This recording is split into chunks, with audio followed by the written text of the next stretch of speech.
The Addiction Podcast, Point of No Return, brought to you by Narconon Suncoast. Hello, and welcome to the Addiction Podcast, Point of No Return. My name is Joni Siegel, and I will be your host this week. And this is episode number 136. Today we have an interview with Jam Alker. Jam is a songwriter who spins his experiences into stories. These stories, told through music, often touch on life's dark, gritty underbelly without judgment or condemnation, but often with a message of hope. In his formative years on Chicago's music scene, Jam played virtually every stage in the city, then toured the country. Though he loved music, he lost his way. In the depths of misery and addiction, on the verge of losing everything, he reached out for help.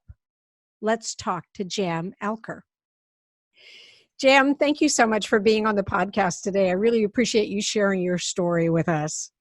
It's my pleasure. Thank you for having me. And I'm super excited because when I was reading about you and I went to your website, I know you are all about music, and I'm all about music too, so I love that. Excellent. Kindred spirits. Exactly. Yes. So, Jam, tell me, how did your whole drug addiction thing, how did that get started? How old were you and when did you start? Well, I mean, I think it's a complex question full of nuance. The first time I got blackout drunk, I was 7 years old. Oh, my goodness. The first time I smoked weed was also the first time that I tried cocaine. I was 9 years old. And I tried everything under the sun other than crack and heroin by the time I was a freshman in high school. Okay, and I got to stop you. 7 years old. Yes. How did you get blind drunk at 7 years old? How did that happen? I was staying with my cousin and my brother at my aunt and uncle's house, and my cousin and my brother were older, and the adults were out of town for the weekend, but they were old enough, or at least my cousin was old enough. I want to say he was probably 16 to sort of be the babysitter. And we raided the liquor cabinet, and I got alcohol in my system and loved it and kept consuming it until I don't remember. Woke up the next day not feeling great. Wow. Yes. Okay. So I made you backtrack, but then you were saying high school. Absolutely. So these were some of the first experiences in my life in which I found that a substance could change the way that I felt inside, could take me from feeling relatively miserable, alone, full of anxiety, restless, irritable, and discontented into a state of comfort. So these were, I think, perhaps planting the seeds, the fact that these chemicals and these substances could make me feel a way that I didn't feel naturally. Now, the other component of it, I think, is trauma. I think that trauma is a large part of what manifests as addiction. I don't know if you're familiar with Gabor Mate, the doctor who studies addiction, and he says, don't ask why the addiction, ask why the pain. And that's something that really very much resonates with me. I had a difficult childhood, violence, upheaval. First memories in life are my mom smashing a whiskey bottle over my dad's head to stop his violent advances, and then him walking towards me with blood gushing down his face. Literally, these are some of my first memories in life. Mom leaves dad, takes me and my brother away, marries another violent alcoholic. He becomes more violent and full of rage, and rather than my mom leaving him with my brother and I, she stays with him, puts my brother and I on a Greyhound bus to go live with my violent alcoholic father, and I don't see my mom again except for 2 short occasions for the next 7 or 8 years. And these are times that were tough for me. I was a sensitive kid, but I think any kid, deserves a stable childhood. And Yeah. so these are the things that, sort of, I think informed a great deal of my trauma early on. And an interesting thing that I've actually heard, my drug of choice and the thing that really brought me to my knees was heroin. And I talked about my mom not being there for such formative years. I've heard people ask me who have never done heroin, what does heroin feel like? And one of the best descriptions I've ever heard of it is it feels like a mother's love. I knew you were going to say that. That's an unbelievable way to put it. Yes. So it provided that comfort. So the combination of the childhood trauma, and then in my early years, finding these substances that changed the way that I felt. And now I do a lot of work where I go into schools, middle schools and high schools, and do drug and alcohol education. And in my research, I found that it has been clinically proven that the younger you are when you begin using drugs or alcohol, the more likely you are to become an addict. And I didn't know that when I was a kid. That's something that I try to stress when I talk to young people about what's the big deal. It's just alcohol. It's just weed or whatever it might be. It is a big deal. So that, I think, I've talked about the emotional element of it being the trauma, a little bit about the neurological aspect in terms of how it changed my brain chemistry using and drinking at such an early age. And so I think all of these things informed my addiction as a whole. The heroin, which is the thing that really brought me to my knees, I didn't actually try heroin until I was 30 years old. Up until then, I had done everything else under the sun, and I loved it all. But I was also in music, right? I was in rock and roll in an industry that if it's not celebrated, it's at least tolerated. Right. And another thing that I've learned is that oftentimes with an addiction, things don't change until the consequences are so great that they need to change. Right. And I was what you could refer to as a functioning addict, which I now have come to believe just means that I still know how to make money even though my life is in shambles around me. That's right. So the consequences weren't great enough to stop. So asking when did my addiction start, I could say it started when I came out of the womb, and just manifested in many different ways, in seeking fame and seeking attention, through anger, through so many different forms have I engaged in behaviors that have not been healthy or productive, but been unable to stop regardless of negative consequences. Right. Right. And maybe I didn't put my question exactly right, but you've answered it. It was just, when did you start with drugs and alcohol? And you did tell me that. So I get it.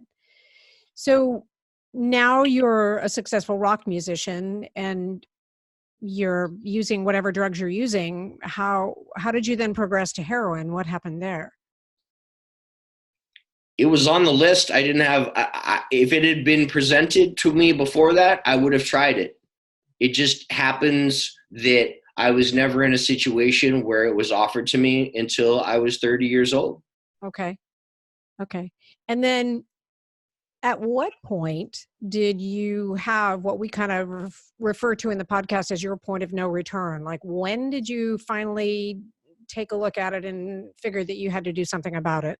Sure. That's a great question. And I love that you call it the point of no return. I oftentimes refer to it as my moment of clarity. Yep. I don't like to use the term bottom because I think that it implies a destination. I've been in treatment centers speaking, and clients have asked me, what was your bottom or what is my bottom? And it's more the moment of clarity. I've seen people who have stopped after losing a job or one DUI, other people who've lived under a bridge for 10 years and that wasn't enough. So it's that moment of clarity. So for me, it was when I found out that I was going to be a father. I was deep in my heroin addiction. I found out I was going to be a father, and not understanding the disease of addiction, the way I saw it was, great. I am going to have a child. There's no way I'll still be a junkie once I have a child. The day that child is born, I will stop. The other thing is it gave me license for that following, 7-8 months to just go crazy. And in that 7 to 8 months, I overdosed, ended up in the emergency room. All of the stuff that we do, it's not, it's not unique, but I knew that was going to be when I would stop. My child was born, and I spent some time detoxing in advance of the moment, and was still going through some withdrawals when my child was born. But then I had a week to be in that bubble. I was working at a day job at this point in time to pay the bills. I had a week off. I knew I could be in that bubble with my child, and that was going to be plenty of time for me to clear my head, get it out of my system, and then I'm a dad and everything's going to be fine. In that week, I was fine, but the next week when I had to go back out into reality, I realized that, I had been high for the better part of a decade. I had been using heroin daily for the better part of a decade. I no longer knew how to deal with reality without being high. The depression, the anxiety, the overwhelming feelings that I had been numbing myself to came back. And I went to my job that first day, stayed there for the shortest period I could, left and went back and hid. Did that 3 days in a row, and by the Thursday I couldn't blow things off anymore. And I sat there at my desk going crazy, and ended up out of my car and spent 2 hours in my car crying, screaming, punching the steering wheel. I can't do it. I can't get high. I have a child. I can't do it. Having this momentous internal battle that was going on between me and my addiction, or the better part of me, and that other sort of demon living inside of me. And at some point that demon spoke up and said, Jam, you have a child now. You can't do this job unless you're high. You need to keep this job to be able to support your child. You need to get high. And that voice won out in that moment. Yeah, that makes sense. I drove to the west side of Chicago. I got some heroin and was able to then continue in that functioning addict role. But it was in that moment that I realized there were no more lines in the sand to draw. There were no more things that were going to happen that were going to get me to stop. And that was the first moment that led to me reaching out for help and finally truly surrendering and changing my life. Wow.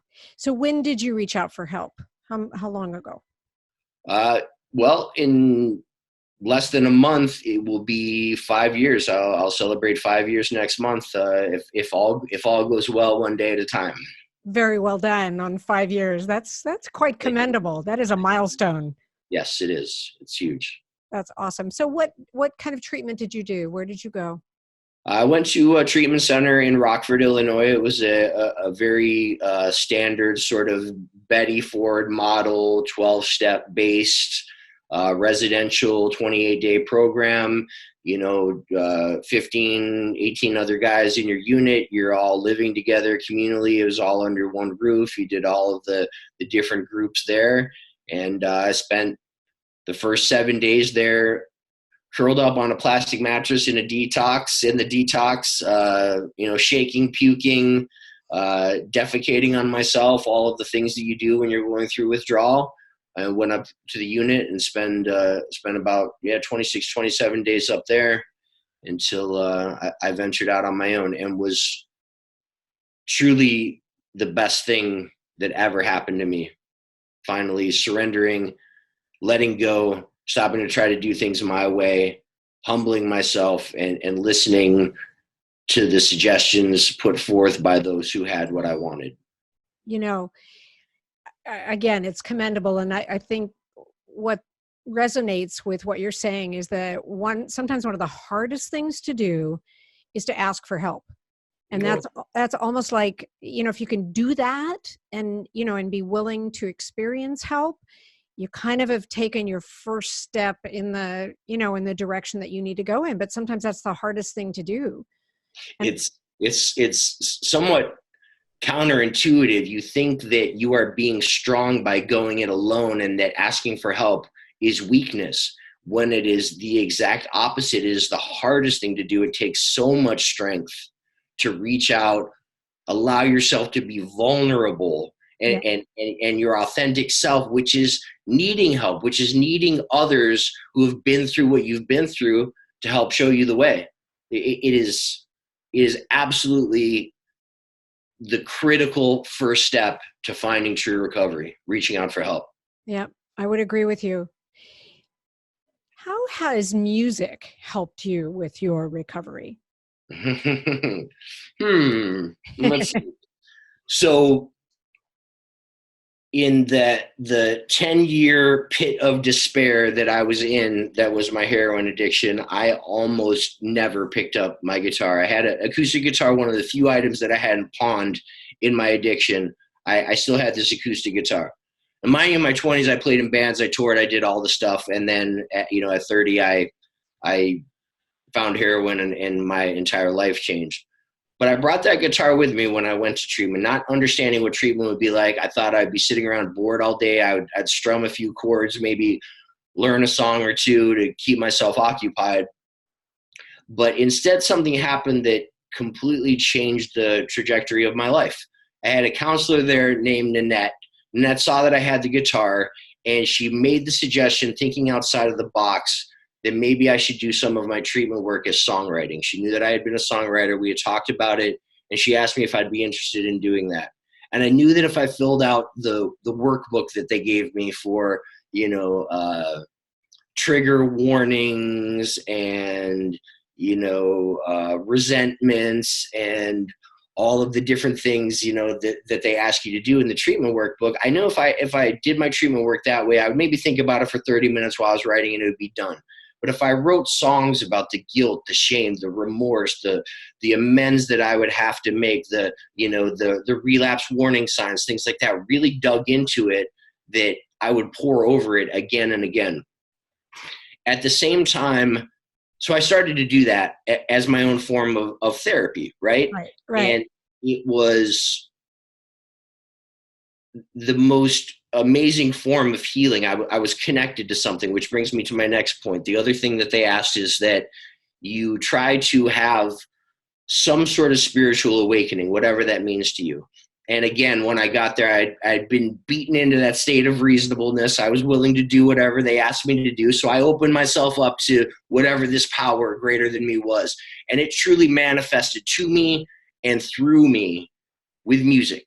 Right. And so these things that were coming out of me, I don't know where they were coming from. I say it all the time. I felt like an old radio that finally had been tuned into the right frequency. And this music just was hitting me and coming through me. And so the combination of writing for my own therapy and it being this form of spiritual awakening was everything. It was the thing that got me in touch with that trauma, right? The trauma that I talked about earlier that needed to be processed. If it was not processed, I knew that I was going to die. The next thing on the line for me was death. Just a reminder that you are listening to the Addiction Podcast, Point of No Return.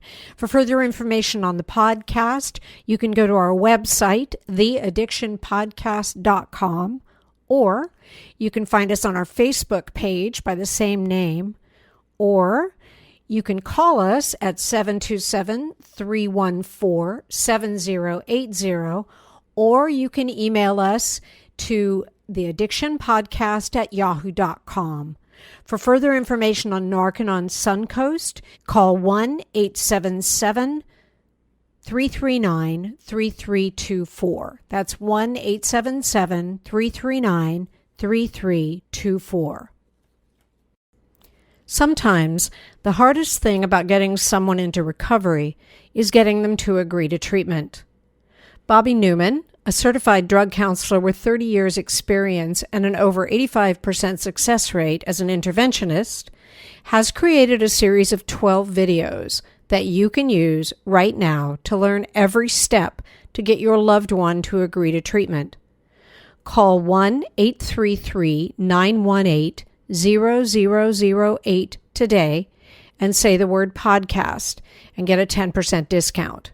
Or go to newmaninterventions.com, that's NEWMANINTERVENTIONS.com, and type in the word podcast for a 10% discount. This service comes with a free 1-hour consultation with Bobby. And I was numbing myself to those traumas. So I had to figure out a way to process it. And the most effective way for me was using music and songwriting as a way to do that. So it was the genesis of my recovery in so many ways. That's awesome. I mean, that is, That's amazing. And the analogy that you give about the radio and finally getting tuned, what a great analogy. But oh, you just warm my heart, because music and aesthetics, it has such an ability to, it's so cathartic, and it has such an ability to change. And I love that you were able to use that to help you recover. I've interviewed a couple of musicians who are part of Rock to Recovery. Are you Sure, familiar? Yep. I am. And it's the same kind of idea. And you know anybody listening, if you have access to music, or you can make music, or somehow relate to music, I think it's a great tool. But that's a critical point that you make. There are people who have said to me, well, that's great, that worked for you, Jim, you're a musician, but how would that work for me? And I think using music as a part of your recovery can even be potentially more effective if you don't identify yourself as a musician, because I already had that natural connection. When I needed to emote, I could put it on paper, I could put it to melody. But for someone who doesn't have that natural skill to show them how they can use music, it doesn't have to be writing songs. You can be writing poetry. Everyone is a poet. Everyone is a musician. It's just whether or not you judge yourself as good or bad. How willing you are to get uncomfortable, how willing you are to fail is really what level of an artist you are. But everyone is an artist inside. So everyone has the ability to use it. We know that recovery does not happen in your head. Recovery happens in your heart and in your soul. And there is no quicker way to get out of this crazy thing up here above your shoulders and down here where recovery happens in music. Nothing takes you there quicker than music. It is the universal language, and I've seen it time and time again as I have a music group that I do at treatment centers. I work with individuals, showing them how to use music in their recovery, and I've seen it time and time again. It truly can work for everyone. I think it's brilliant. And a little bit of tangential to that, but along the lines of music, there's a film that came out recently called Blinded by the Light, and it's about a young Pakistani boy in London who discovers he's introduced to Bruce Springsteen's music, and it changes his life because there's so much prejudice and bigotry against him because of his nationality and because of his religion. And listening to Bruce Springsteen, helps him deal with life and deal with a lot of the ugliness that is around him. And he's not trying, he's also a poet, so that it makes sense. But music, as you say, it's inspirational, it's universal. It doesn't matter what language you speak, music can still move you to tears, to laughter, to anger, to whatever. I would imagine that a part of the story that you're talking about was that this young man in this movie listened to Bruce Springsteen, and he was able to hear his own story and some of the things that Bruce was saying. So that's right.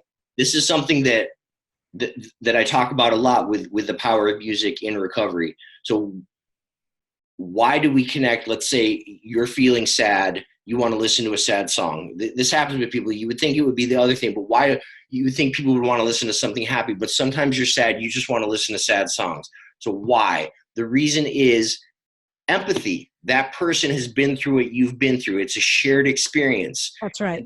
And that is a form of community. And I always bring this up to people when I'm showing them the healing power of music in recovery. Addiction is about isolation, and recovery is about community. And that community can occur in that moment between you and the person you're listening to who wrote that song, between the gentleman you were just talking about and Bruce Springsteen, between you and whoever your favorite artist is. So we talk about triggers, and triggers being a negative thing, but in this sense, triggers can be a very positive thing. You can listen to a certain song. I'm feeling very lonely right now, right? The hungry, angry, lonely, tired is something you hear. It's sort of, treatment 101. You want to stay away from these moments in time. Well, if you're feeling lonely and you want to get out of the thoughts that can occur in that, when you're in that place, you can listen to a song where someone else is feeling something and you are no longer lonely. You are connected to that person. You are now a part of a community, which is how recovery happens. I could, preach about it all day, how important recovery is, or how important music is in recovery if you put it in your recovery toolbox and really use it as an actual tool. Yes, I agree. I completely agree. Jam, I know that you do some speaking for Steered Straight. Yes. Do you speak to young people? Yes. So as I was mentioning earlier, doing some drug and alcohol education for middle school and high school All students. right. Yep. Yes. And As how well. do you talk to them also about music and maybe using music? I do not. Oh, What I do when I walk in to a school, I have a little video presentation that goes along with it. And the first slide is about a 20-second clip of my music video for my biggest song, Junkyard. And I play that to get them a little excited, but really for one reason. I want them to think that I am a big time fancy rock star, because for whatever reason, if they think that I am this rock star who's taking time out of his day to come and spend time with them, they're all of a sudden paying attention. yes. So I play it up that I am this, basically Bono has just walked into their school to talk to them, I right? love it. So, but after that, this is just to get their attention. After that, no, I don't go into music and I don't go into recovery, because I remember when I was in school and someone spoke at my school about their struggles and then about their recovery, the way that I heard it being the crazy almost rock star, or the crazy kid who drank for his first time at 7 years old. What I heard is, okay, I can do all of those things and I'll be okay down the road. Ah, When I go to schools, I set it up with the music, but I don't talk with them about how beautiful my life is in recovery. I talk with them about how I thought when I was a kid that it was okay, that weed and alcohol were not a big deal, mm, and that I went there rather than building healthy coping skills as a way to deal with the problems that all teenagers, adolescents feel. And then I talk to them about how I was not taught that the younger you are when you start using drugs and alcohol, the more likely you are to become an addict. And so I use that rather than building healthy coping skills. And then I talk about my demise as a result of that and tell them how important it is when they're in those situations, rather than going to drugs and alcohol, to truly build healthy coping skills. right, That's really the main point of what I try to get across to kids when I speak to them. right. That's awesome. I was just wondering if, and I'm putting you on the spot a little bit. Sorry about that. I was just wondering if music might fall into a coping skill, but I don't know. Just throwing it out there. Sure. I mean, for me in my recovery, it absolutely is a huge coping skill. And when I'm talking to the kids, you know, I'll give them examples of coping skills. And one of them certainly is music, but there are a lot of kids who are athletes, who sports could be their outlet, or other artistic expression can be their coping skills. So Good point. I'm trying to keep it, when I'm speaking with young people, as general as possible in that sense. And I have an hour with them, so I don't. It's important, particularly in this day and age where it's hard to keep people's attention. I try not to get up there and do a lecture similar to the one that I might do, with a group of professionals. Like, I recently spoke at Google. That's going to be a different conversation than I'm Wow. going to have with high school kids. Wow. Did you Yeah, speak about your own history and your own yeah. recovery with Google? Huge honor. Their third annual mental health awareness conference at their headquarters in Silicon Valley. I was invited out there and spoke to a large group of their staff about my Mm, experiences in addiction and in recovery, an opportunity to educate, try to reduce the stigma, put a face to what addiction truly is. Yeah, it was a huge honor. It was one of the highlights of my career, and on the speaking side of things. Wow, that's awesome. Congratulations. Thank you. So tell me and our listeners, what is next in terms of your music? You have an album coming out. What's happening? Well, we just got signed to Sony. We just got a record deal with Sony. Wow. Yeah, so that's exciting. Spent the month of July and the first part of August in Lexington, Kentucky, working with an amazing producer named Dwayne Lundy to record the follow-up to my first album, Software Scene, and the new album is with my entire band. So the band, my first album was solo, Jam Alker. This is the Jam Alker Band, also known as the Jab short for Jam Alker Band. So the Jab has a deal with Sony. We have an album that was just finished. The first single will be out in November. and the entire album will be out early 2020. We are in talks with several major international acts about going out in support of them on tour. So what is coming up is international touring and the release of an album through Sony. Gift of Wow. my recovery. You are a rock star, Jam. You know what? It's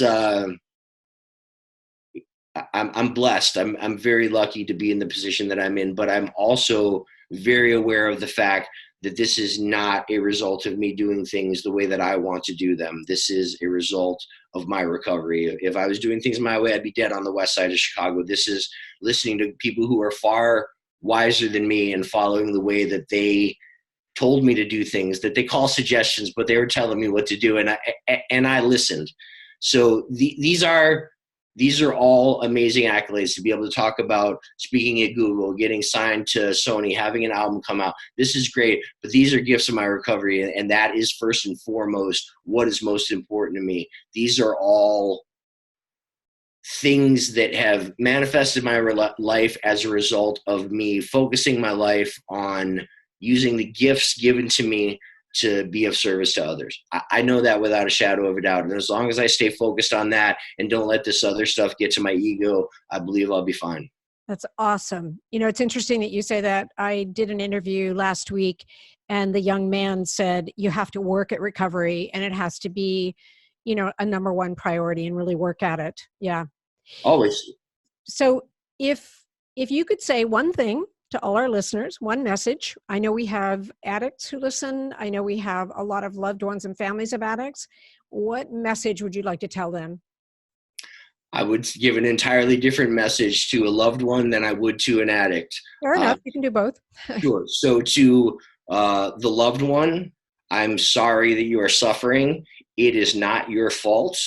And you have energy that has been produced inside of you as a result of your worry and care for your loved one. Oftentimes that energy is misguided in trying to fix a person who is not ready yet to be fixed. Doesn't mean that energy, that nervousness, that thing does not exist inside of you. It does. My suggestion to you would be to take that energy and turn it into self-care. Take care of yourself. Yeah. Set healthy boundaries. Let the person who is still in their addiction know that you love them and you'll be there for them when they're ready for help. But do your best to lovingly disengage from their behavior and use that nervous energy that you might want to use to help them to take care of yourself. That's a great message. It is not your fault. It is not your fault. Exactly. To the addict who is out there suffering or to the person who is in recovery, I would say that you have to find your purpose. At the core of this is finding what your purpose is. And your purpose is going to be different than mine. But if you sit with it, you will find what your purpose is. It has to include being of service, getting outside of yourself and helping others in one way or another. So I suggest finding a way to get outside of yourself and give to someone who has no way of paying you back. And within that, I think, is where you're able to find your purpose. These are the things that feed our soul, feed our heart and our soul. And those are the things that are crying out for help when we're in our addictions. Those are the things that are crying out for help when we're early in our recovery. And sometimes even late in recovery where a person is not truly satisfied. My recovery is not about stopping drugs and alcohol. The payoff for not using has to be greater than the payoff for using. And that payoff has to come from within.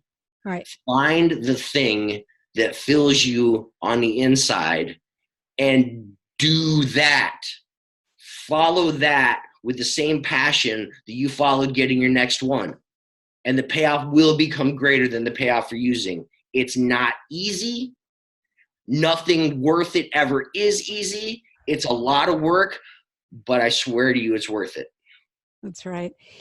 That's awesome. I can't thank you enough for your message. I can't thank you enough for sharing your story. I wish you huge amounts of success and thank you so much. It has been my absolute pleasure. Thank you. Hey, everybody. Thank you for listening today. I absolutely loved Jam's interview. His whole thing with music, I think, is just amazing. And if anybody listening can figure out a way to use music as a tool to deal with whatever they're dealing with, I sincerely hope that they do that. Once again, we're getting close to the holidays, and next week is Thanksgiving. And please get your loved one into treatment now. Don't think that you just want them to be around for Thanksgiving dinner, or you just want them to be around for Hanukkah or Christmas or whatever holiday you celebrate. It's not going to be a good experience for them or for you. It's not going to be a good experience until they get into recovery. So get them into treatment. Do it now. You want to have many, many more Thanksgiving dinners and many, many more holidays with them. So get them into treatment now. Don't wait. Do something about it now. Please subscribe to this podcast wherever you listen to podcasts, and please give us a 5-star rating so that we can come up in the search engines and more people will listen to this podcast. If you have a story you would like us to talk about, you can reach us at theaddictionpodcast@yahoo.com. Everybody have a great week. I will talk to you next week. You have been listening to the Addiction Podcast, Point of No Return. For more information, call 877-339-3324 or visit www.narcanonsuncoast.org. Narcanon is a non-12-step rehabilitation program based on the works of L. Ron Hubbard.